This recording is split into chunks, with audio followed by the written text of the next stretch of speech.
Muy buenos días. En nombre del Banco de la República y de la Biblioteca Luis Ángel Arango, les doy la bienvenida a este conversatorio previo al concierto de esta mañana, que se inscribe en la serie de los jóvenes de la música antigua para nuestro tiempo. Hoy vamos a acoger a un grupo suizo-alemán, que tiene, digamos, la particularidad de que explota un tipo especial dentro de la música antigua. Ellos se llaman Der Musikalische Garten. Son unos jóvenes.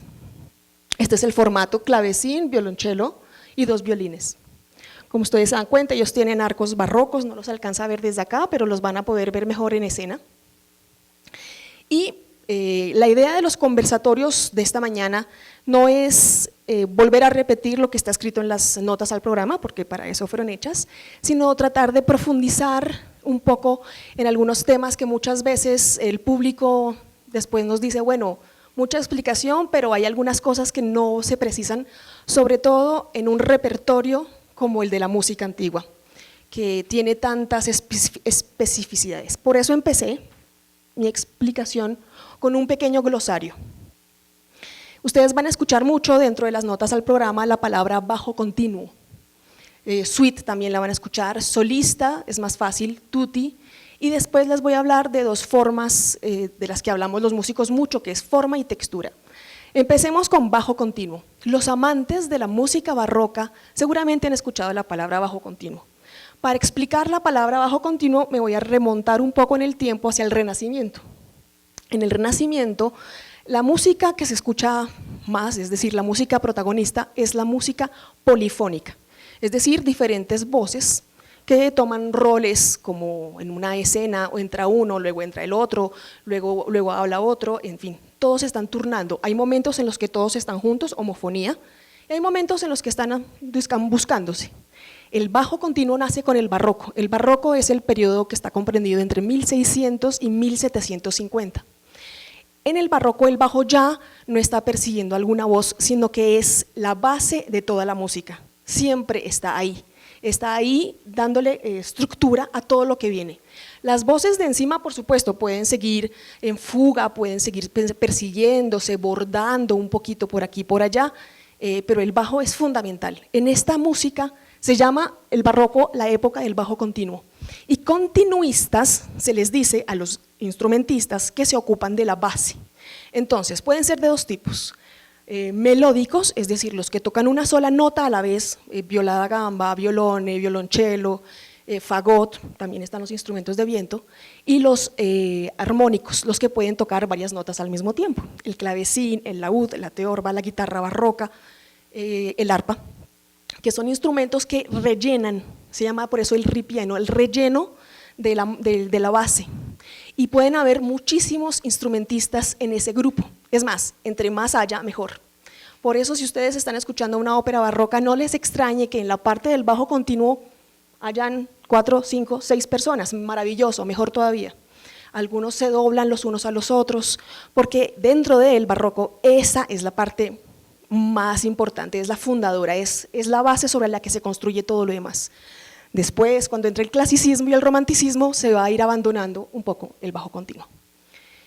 La suite de danzas también la van a conocer. Suite es una palabra francesa que quiere decir sucesión, y danzas, pues las danzas barrocas de pronto ustedes están familiarizados, no sé si las conocen, son muchas, giga, passe-pied, courante, hay muchas francesas, otras alemanas, algunas españolas, la jota, la folía, son muchísimas. Y esto viene desde el Renacimiento. Las danzas eran muy importantes en la música, de hecho en las escuelas como de la escuela de la que vienen estos intérpretes, que es la Schola Cantorum Basiliensis, a los instrumentistas les enseñan a bailar, les dan clases de passe-pied, courante, porque tienen que poder interpretar el ritmo como era en ese momento. Todavía se sigue, ustedes por ejemplo están acostumbrados o han escuchado la suite de danzas, la suite de Johann Sebastian Bach, la suite para cello, hablando de un cello. La suite para cello de Bach son eso, una secuencia de danzas que tienen cada una un ritmo específico. Entonces a un músico le decían un passe-pied, él sabía ya cómo se tocaba un passe-pied, porque además los bailaban. La idea de solista y tutti también es algo que viene mucho en esta música. Es el grupo y el solista. Por eso es que en esta época, en el barroco, los músicos, los instrumentos del medio, las violas, los tenores, no se desarrollan tanto como los dos extremos, el bajo continuo y los instrumentos agudos. Los violines, las trompetas, los oboes, las flautas tienen mucho protagonismo y en la mitad, pues el ripieno, lo que hacen los instrumentos armónicos. Por eso, esta idea de solistas y tutti. Tutti es todos, lo que entran todos. Piensen, por ejemplo, en las 4 estaciones de Vivaldi, que ese es un ejemplo que todo el mundo ha escuchado. Está el solista y les responden, pues el tutti, es la orquesta, el relleno de los músicos. Para seguir con la explicación, por si acaso la idea todavía, a veces ustedes escuchan y pues uno no hace la pregunta, es importante conocer los conceptos de forma y textura. La forma es la estructura. Una forma en música es un concierto, una ópera, un oratorio. Queda muy claro que la forma de un oratorio no es la misma que la de un concierto. En un oratorio yo sé que yo voy a escuchar algo cantado, en una ópera ya sé lo que voy a escuchar, es decir, son voces, coro, orquesta, bailarines, etc. Lo mismo va a pasar con sonata, concierto, partita, suite de danzas, yo ya sé lo que voy a escuchar. Pero mucho cuidado, en el barroco hay formas que no están tan claras. Por ejemplo, en una sonata trío, no se les haga raro que de pronto a veces se parezca mucho a un concierto, o que un concierto se parezca a un trío sonata, o que las, las partitas de Biber, por ejemplo, que voy a hablar de ellas, se parecen a la suite de danzas, porque no estaban tan fijas. Es un momento en el que esas formas se comparten de un lado para otro. Después, la forma sonata va a ser completamente estricta y ya se va a fijar después del clasicismo. Por eso la forma sonata del clasicismo no es la misma que la del barroco, no quiero que se confundan con eso. Y textura es lo que pasa adentro, es decir, textura polifónica, textura homofónica, cómo está escrita la música por dentro, si van todas las voces haciendo lo mismo o si, como en el ejemplo del Renacimiento, se buscan, se persiguen, hacen fuga, se responden, que también es algo que es importante y va a pasar. Entonces, ¿se dieron cuenta de cuántos intérpretes tenemos hoy y cuáles son? Quiero que piensen, tenemos 4 intérpretes. Las 3 formas que vamos a escuchar hoy son la trío sonata, la partita y el concierto. Como les acabo de decir, esta mezcla, esta división entre partita y concierto, o entre trío sonata, va a ser no es tan fija. ¿Qué es una trío sonata? Aquí es donde tenemos que poner cuidado. Trío sonata no quiere decir que son 3 personas. Trío sonata se refiere a las 3 voces. Y como les dije, como en el continuo puede haber toda la gente que pueda caber en el escenario, pueden perfectamente encontrarse con un grupo de 6 personas, 7 personas, pero es una trío sonata. Eso es lo que, porque es que ese término confunde mucho, dicen, pero ¿por qué trío si son 4? Ahí, en este grupo en especial, el cello y el clavecín van a ser el bajo continuo. Y las 2 voces agudas son pues los 2 violines. La partita, para Biber, como les dije, se asemeja muchísimo a la suite de danzas. Una partita es una obra escrita para un instrumento. La partita era para violín, la partita para clavecín, la partita para laúd, la partita para violín. El concierto simplemente quiere decir ponerse de acuerdo, eso es concertar. Entonces es una palabra un poco vaga en esta época para decir muchas personas que se ponen de acuerdo para tocar juntos. Los conciertos, las 4 estaciones son conciertos. Conciertos, personas que tocan juntas y que tiene solistas y tutti. También puede tener 2 solistas y tutti, ejemplo de Vivaldi, por ejemplo, sin llegar a ser una trío sonata. Espero que esta parte no los haya confundido demasiado, yo sé que es un poco técnica, pero les ayuda a entender las notas al programa. Cuando escribí las notas no podía explicar todo eso porque tengo un límite de caracteres, pero sé que esto es importante para poder entender el concierto. ¿Qué es la trío sonata? Efectivamente, lo que más vamos a escuchar hoy son trío sonatas. La trío sonata tenía un antecesor, que era, al comienzo del barroco, la sonata da chiesa y la sonata da cámara. Para Corelli era muy importante y se veía muchísimo la división. Chiesa quiere decir iglesia, cámara quiere decir un salón, un cuarto. La diferencia era que uno tenía 4 partes contrastantes y la otra se parecía más a la suite de danza. Eso era muy importante para Corelli y él lo tenía claro. Pero después, lo que vamos a escuchar es la música de después, del final del barroco, a partir de Telemann, de Biber y de uno de los hijos de Johann Sebastian Bach. Ahí, para ellos, el trío sonata ya son 2 voces agudas y una fundación de bajo continuo. O una sola voz y un bajo continuo. Para ellos ya se usa más este concepto que este primer concepto, pero Corelli, digamos, le dio al final del barroco esa idea de la música de aquí y de la música de cámara. ¿Por qué es importante? Porque todo lo que van a escuchar, llámese trío sonata, llámese concierto, llámese, bueno, la partita, tiene 4 partes, casi todo lo que vamos a escuchar tiene 4 partes contrastantes, y ese es un concepto muy importante en el barroco. El barroco necesita este contraste de caracteres, una parte larga, lenta, que contrasta con algo fuerte, vivaz, enérgico, para demostrar pues las pasiones. Esta es la parte en la que debo hablarles como un poco más de la música instrumental. Dentro del barroco, ustedes saben, lo primero que nació en el barroco, una de las fundaciones más importantes del barroco es la ópera. La ópera tiene la facilidad de que para expresar los sentimientos, pues tiene a los actores, tiene a los cantantes dicen un texto, están disfrazados, están vestidos, entonces es fácil comunicar si estoy triste, si estoy alegre, si estoy enamorado, si acabo de matar a alguien, las ideas son más fáciles de vehicular. Pero la música instrumental se creía que como no tenía esa facilidad del texto era de alguna forma inferior o no era tan fácil, y los autores del barroco se la pasaron muchísimo tiempo tratando de darle a la música instrumental esa fuerza de expresión, esa fuerza retórica, esa fuerza de comunicar a las personas eso, la pasión, la tristeza, el amor. Habían muchas teorías, una de ellas era la teoría de los afectos, que quería mostrar cómo la música producía afectos, generaba sentimientos. Una cosa es generar sentimientos y otra cosa es representar una escena. Eso era básicamente la música programática. Otra vez vuelvo con el mismo ejemplo, Vivaldi, las 4 estaciones. Cuando ustedes escuchan las 4 estaciones y les dicen, esta es la primavera, ustedes inmediatamente dicen, ay, los pajaritos, los árboles, y efectivamente, ¿qué es lo que escuchan? Los violines haciendo como pajaritos. Es que se puede ver, es muy fácil verla. Ese fue un ejemplo muy bueno, porque se repandió mucho, pero los demás instrumentistas, ¿cómo hacían cuando eran solamente 3 voces? ¿Cómo eran cuando era solamente un instrumento? Pensemos en Bach, en la suite de cello, es un solo instrumento. ¿Cómo lograr demostrar todo eso que en la ópera es tan fácil? Y en esto es, digamos, de lo que quiero hablarles más. De esto se van a encargar los autores, los músicos que vamos a escuchar. También tiene mucho que ver en esto la técnica de los instrumentos. Les voy a hablar de una técnica que es precisamente el plus de lo que tiene este grupo de música antigua. ¿Por qué escuchar otro grupo de música antigua? Hace tantos, y aquí siempre traemos un grupo de música antigua. Ellos se especializaron en esto, en la escordatura, porque es una técnica muy difícil. ¿Qué es escordar? Escordar técnicamente quiere decir cambiar la afinación de algo.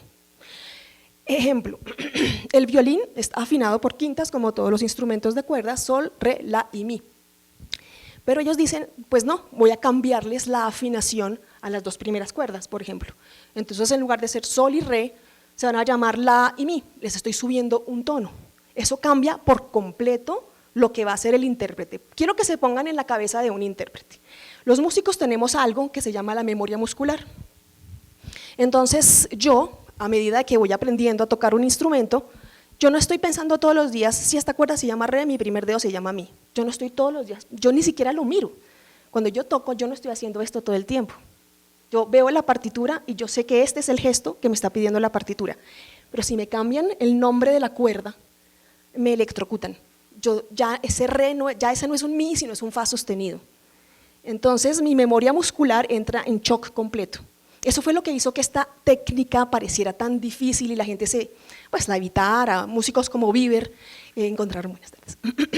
Digamos que se sabe que trabajaron mucho con la escordatura, pero muchos músicos no se animaron a tocarla por esto, porque es que es difícil. Pero aquí les voy a dar 2 ejemplos de escordatura. Uno es música popular, folclórica, irlandesa, sí, del barroco. Y entonces lo que hace el músico que escribe, tiene que aclarar antes de tocar, tiene que aclararle al músico la escordatura que va a usar. Aquí él decidió hacer eso, la, mi, Entonces, incluso encontré algunas partituras en las que al músico se les escribe lo que va a tocar y abajo lo que va a sonar, porque es una técnica que no es tan fácil. Hay algunos que ya están por encima de eso, están acostumbrados a tocar y tienen esa facilidad y se han acostumbrado a las cordaturas, es cuestión de acostumbrarse. Esto nació con el barroco. Había instrumentos que no tenían afinación fija, como la viola de amor. La viola de amor, para todos, todo el mundo me pregunta, ¿qué es una viola de amor? Una viola de amor es un híbrido entre la familia de los instrumentos de cuerda, como el violín, y la familia de las violas da gamba. Es un instrumento que se toca a bracho, que tiene 7 cuerdas melódicas, es decir, que están por encima del puente, y 7 cuerdas simpáticas, que vibran por simpatía. El instrumento tiene 14 cuerdas. Es un instrumento difícil, yo tengo una, cada cambiada de cuerdas es un día entero, porque es muy pesado, son 14 cuerdas, afinarla es un verdadero rompecabezas. ¿Qué es lo que tiene de bonito el instrumento? Tiene su magia especial, tiene un color muy bonito, no es un violín, no es una viola, es otra cosa. Y cuando nació la viola de amor no tenía una afinación fija. La escordatura tiene sentido si el instrumento tiene una afinación fija. La afinación de la viola de amor llega hasta casi al clasicismo, a afinarse en re. Este es otro ejemplo, y esto no es música barroca, esto es Camille Saint-Saëns, y aquí tiene otra escordatura. Entonces, ¿qué es la escordatura? Para resumir, es simplemente cambiar, por eso ustedes van a ver mucho eso en el concierto. Suben, bajan, suben, bajan, suben, bajan, y es un verdadero desafío para el intérprete. El músico, el público no va a sentir, uy, qué raro, pero qué extraño, no, porque eso se resuelve en dedos, eso se resuelve en la técnica y en el tocar. Pero el músico sí, para el músico, uy, no, esto ya no es un sol, uy, esto no es un re, uy, esto no es difícil, pero precisamente, digamos que ellos se han atrevido a tocar un repertorio que muchas veces los músicos dijeron, no, no es muy difícil. Uno de esos ejemplos es Biber. Vamos a escuchar algo de Ignaz von Biber. Un ejemplo de escordatura que no vamos a escuchar hoy son las sonatas del Rosario, las trío sonatas del Rosario, del Rosario cuando se reza. Son 15 sonatas que tienen cada una escordatura distinta y se aplican a 3 misterios del Rosario. Los gozosos, no me acuerdo. Y la idea precisamente es, son 3, o sea, no, él solamente usa 3, sí, son 5, yo sé, pero él solo usa 3. ¿Por qué? No sé, pero usa solamente 3 y cada uno, al cambiar de escordatura, muestra algo distinto, trata de mostrar un poco el carácter de lo que está diciendo, que son los misterios del Rosario, los dolorosos. Entonces se está mostrando un poco con la escordatura, que quiere decir eso, que el intérprete que lo toca tiene que cambiar de afinación del instrumento cada vez que termina una trío sonata, una sonata, porque es solista. Eso por supuesto es muy difícil y eso desanima a muchos instrumentistas, pero bueno, hoy en día hay instrumentistas muy buenos que se animan a medírsele a obras como estas. El especialista del barroco de la escordatura es Biber. Vamos a escuchar una obra de Biber, que es una sonata, una trío sonata, igual. También esta técnica del violín ayuda un poco a esta idea que yo les decía desde el comienzo de mostrar sentimientos, plasmar ideas de una forma a veces un poco más fácil, otras veces menos fácil de entender. El programa de hoy tiene algunas obras escritas en escordatura. El Balletti a 2 violines discordati es anónimo y fue encontrado en un convento y ellos van a tocarlo. Estaba escrito para 2 violines solistas, se encontró después una partitura para el bajo continuo, no sé si lo van a tocar con el bajo continuo. De Telemann vamos a escuchar también una trío sonata y un concierto, los 2 en escordatura. Telemann es un personaje muy importante y extraño del barroco. Era autodidacta, él aprendió solo la mayoría de los instrumentos. La obra que le sobrevive es muy grande, es muy importante, es más importante que la de Johann Sebastian Bach y la de Händel. Él casi le escribió a todos los instrumentos que había, escribió para todos los géneros que había en su época, un hombre incansable, un hombre que además fue no solo compositor, sino profesor, empresario de ópera, hizo muchísimas cosas, fue padrino de uno de los hijos de Johann Sebastian Bach, que es el que vamos a hablar más adelante, y estas 2 obras fueron su incursión en la escordatura, fue su primer intento, pues claro, él como escribió en todo, no se iba a quedar detrás con esta con esta nueva técnica de la escordatura. Estas son las obras más la obra de Bieber que tienen escordatura dentro del concierto. Van a tocar también obras sin escordatura, es decir, con la afinación normal, usual de los violines, que son unos conciertos, concierto a tre, es otra forma de decirle la trío sonata, de Antonio Brescianello, que es un italiano que trabajó en Alemania. Ellos se han especializado en la música alemana, suiza. Y una obra de Händel, que no está tampoco en escordatura. Y para terminar, una obra de Carl Philipp Emanuel Bach, segundo hijo de Johann Sebastian Bach. Vamos a hablar un poco más de esta obra, porque eso es lo que quiero que retengan en el día de hoy. La idea de cómo con la música instrumental demostrar ideas, sensaciones, diálogos, escenas casi teatrales. Si el barroco termina con la muerte de Johann Sebastian Bach en 1750, por supuesto, su hijo está un paso después, es decir, él ya es precursor del clasicismo. La época que viene después del barroco es el clasicismo, después el romanticismo. Él, por supuesto, su fundación son Telemann, Quantz, esos son los músicos que lo inspiran, pero él ya escribe otra página dentro de la historia de la música. Él va más allá en un estilo que llamaban el Empfindsama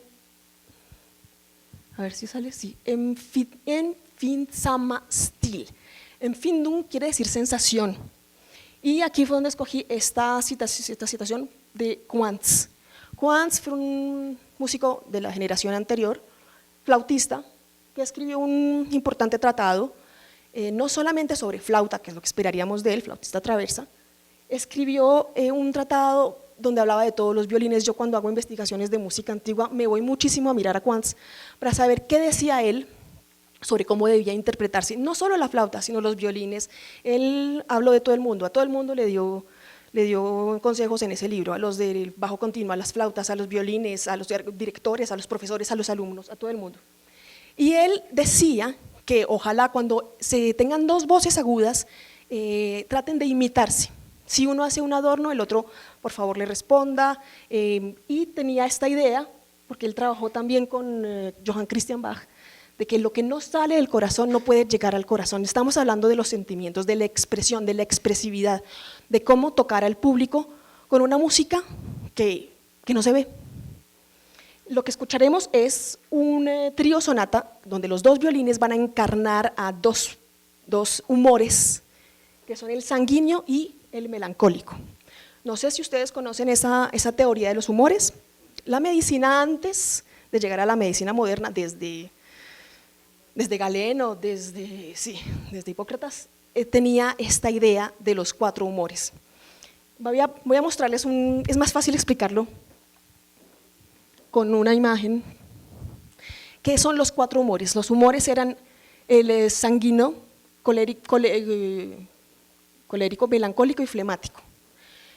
Cada uno se asociaba a un elemento, tenía cualidades. El humor era el líquido que lo tenía, es decir, todos los seres humanos para la medicina de la época teníamos los 4 líquidos, solo que cuando había un desequilibrio de esos líquidos, entonces pasaba que uno tenía una tendencia a ser o colérico, o melancólico, o flemático, o sanguíneo. Por ejemplo, la sangre, sanguíneo, la bilis amarilla eran los coléricos, la bilis negra, que después se descubrió que no existía, melancólico, y las flemas, los flemáticos. La bilis negra no existía y se creyó durante mucho tiempo que existía, pero como no se podían abrir cadáveres, porque era un pecado, entonces durante mucho tiempo se creyó que existía. Por eso es que muchas veces los médicos sangraban a las personas. ¿Se acuerdan de las, cómo se llaman, sanguijuelas? Todos los médicos de la época cargaban consigo sanguijuelas para bajar el nivel de sangre. Lo que hoy sabemos, pues, puede matar a alguien. En esa época era una realidad. Ahora, esta teoría avanzó mucho. También hablaba no solo del carácter, sino de las tendencias de las personas. Claro, si ustedes leen los caracteres de cada persona, van a decir pues, que se sienten identificados por lo menos con 2 o 3. Claro, todos tenemos de todo, pero como les digo, es una cuestión de desequilibrio. Todos los tenemos, pero si hay una persona que tiene un exceso de flema, va a ser flemático. Les voy a hablar un poco más de cada uno de los caracteres. Pues bueno, esto fue como lo que encontré más fácil. Los coléricos son menos tolerantes y más propensos al estrés, tienen una voluntad fuerte. Los flemáticos indiferentes, calmados, racionales, pausados, los sanguíneos sentimentales, emocionales y optimistas, los melancólicos, depresivos, somnolientos, abatidos y pausados. Es decir, todo el mundo se siente identificado por lo menos con 2 o 3. ¿Y por qué estoy hablando de esto? Porque la obra de hoy precisamente es un diálogo. ¿Cómo mostrar en música instrumental un diálogo? Fácil. El bajo continuo camina, porque es el bajo continuo. Luego vienen los 2 violines que encarnan cada uno a uno de los 2 caracteres, al sanguíneo y al melancólico. ¿Estoy diciendo el que es? Sí. Sí. Sanguíneo y melancólico, 2 de esos caracteres. ¿Y cómo funciona esta puesta en escena? Ustedes los van a reconocer porque cada violín encarna a una persona. Entra el segundo violín, creo, el primer segundo violín con sordina, que es el violín melancólico. Y entonces van a ver a cada rato que discuten, que hablan, que uno propone, el otro discute, luego el otro vuelve y propone, luego el otro no está de acuerdo, y en los 3 movimientos de la obra, al final logran llegar a un consenso en el cual se llega a un equilibrio donde pues, sí, el sanguíneo tiene un poco más de fuerza y digamos que gana, pero llegan a un nivel de equilibrio. Esto es muy interesante, ténganlo en cuenta, van a hacer, es la última obra del primer movimiento, antes del intermedio, y van a escuchar muchísimo eso, esa puesta en escena, eso es algo realmente maravilloso. A mí me gusta mucho la obra por eso, porque encontró 2 personajes que se pueden casi que ver, interpretados por música instrumental. Cada músico encontró la forma de resolver ese problema. En este caso, Carl Philipp Emanuel, es que tuvo muchos hijos, Carl Philipp Emanuel logra precisamente eso, mostrar cómo llegar al público con su idea del estilo sentimental. Lo que dije antes en la diapositiva anterior, que era el Emphysema-Stil, es el estilo sentimental. Era el sucesor del estilo galante francés, donde ya no, el estilo galante tenía muchos adornos. En este estilo los movimientos lentos son más largos, son más pausados. Algunos musicólogos incluso van hasta decir que el Emphysema-Stil es el predecesor en el romanticismo del Sturm und Drang, es decir, toda esta fuerza que lleva a esta expresión de los sentimientos más adelante en el romanticismo empieza acá, se va gestando acá. Así es que pues espero que disfruten el concierto. Recuerden que el barroco es luces y sombras, es expresión, es pasión, dolor, amor, en música instrumental tanto como en música vocal. Así es que espero que lo disfruten muchísimo. Nos vemos dentro de un mes. Gracias.